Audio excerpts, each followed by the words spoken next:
Hi, I'm James and welcome to another review. Today we're going to look at an online fanzine, Good Luck You're on Your Own, which is for the Twilight 2000 RPG.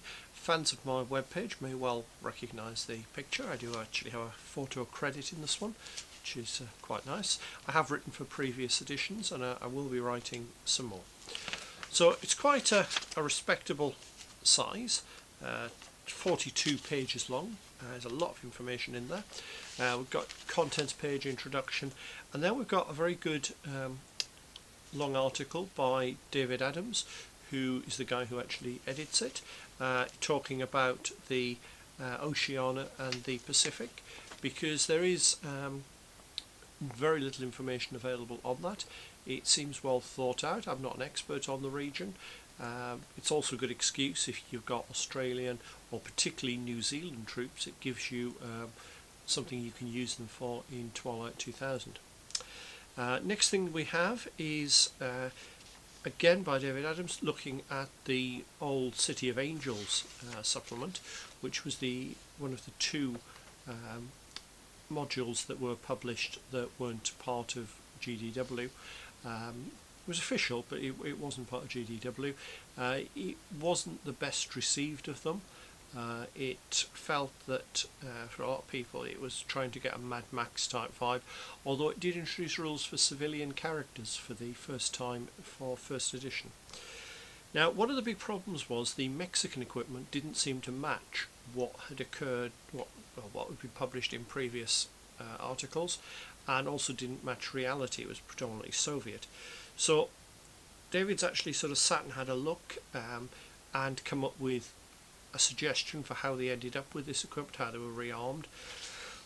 And yeah, it does actually make sense. It does tie that up. So moving on, we've got then Alf Bergson. Apologies if I messed up your name, Alf, who wrote the scenario Rook's Gambit, which is available on Drive-Thru RPG, but it's some extra material for it. So it introduces two new characters, both of whom could be quite significant if played well, and it also has the Kashubian Liberation Army, Kashubian being a minority region within Poland.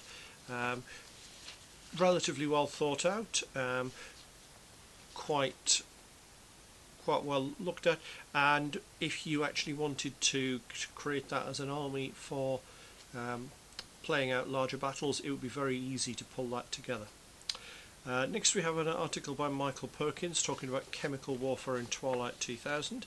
A little bit of fiction with it, history of chemical weapons, looks at the different types of agents and the different types of protection and decontamination, and looks at things like their availability and things in the game. No actual new rules, very American based, but still quite useful. I did actually write an article which does introduce new rules for a lot of the stuff, and this would tie in quite well with that. So the next thing we have, John MacDonald's written an article, Port Security, Law Enforcement and Coastal Forces in the Twilight War. So he looks at a lot of the Coast Guard units, and there are some very interesting ones, things that I've never come across before, and they do sort of make sense in game terms. So you've got description of them, description of their equipment, and second edition, by the look of it, version 2.2 character generation rules. You then have a mini adventure, the Treasure Mine. Basically looks at hunting for a German Second World War treasure. Okay, I've just watched The Monuments Men this afternoon, which seems highly appropriate for this. And basically you come across an NPC who claims to know where he hid stuff as a junior soldier during World War II. I think it's probably a little bit over the top, the amount of equipment that you can get from this. It's enough to be a game changer, I would suggest. So I do think I'd probably tone it down a lot. I don't quite know what I'd look at with that, but there are some nice ideas in there.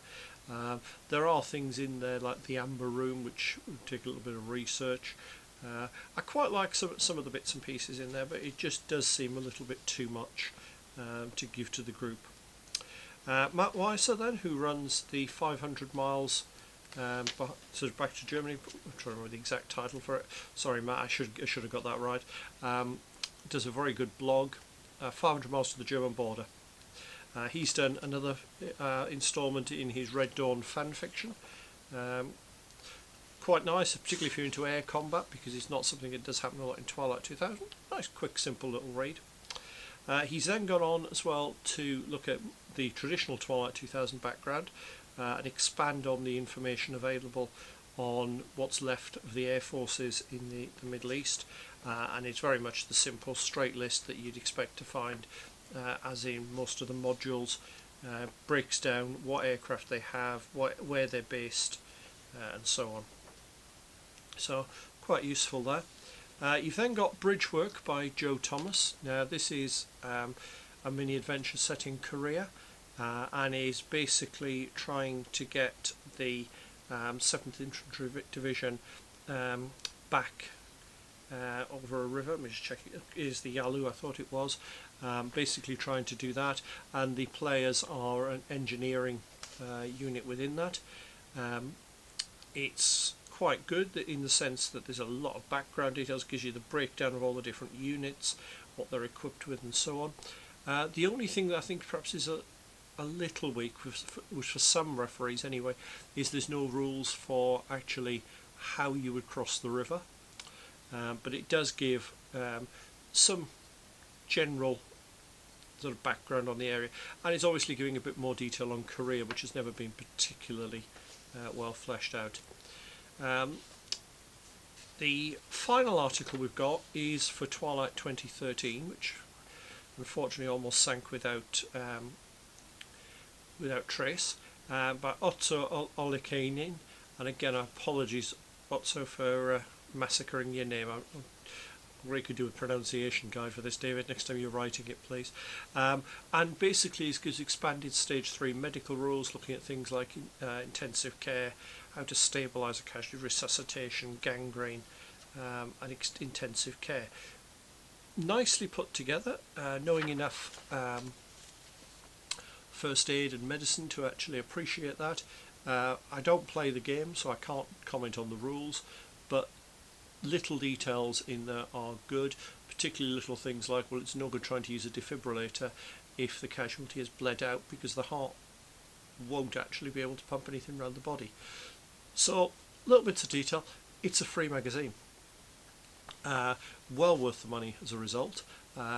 Even if you're not a Twilight 2000 player, the scenario, particularly if you've got engineering units, which very rarely make it onto the table, could make a really nice little scenario. You could pull that one in to a normal game, fighting a rearguard action while the players while the units are building the bridge, giving them various options.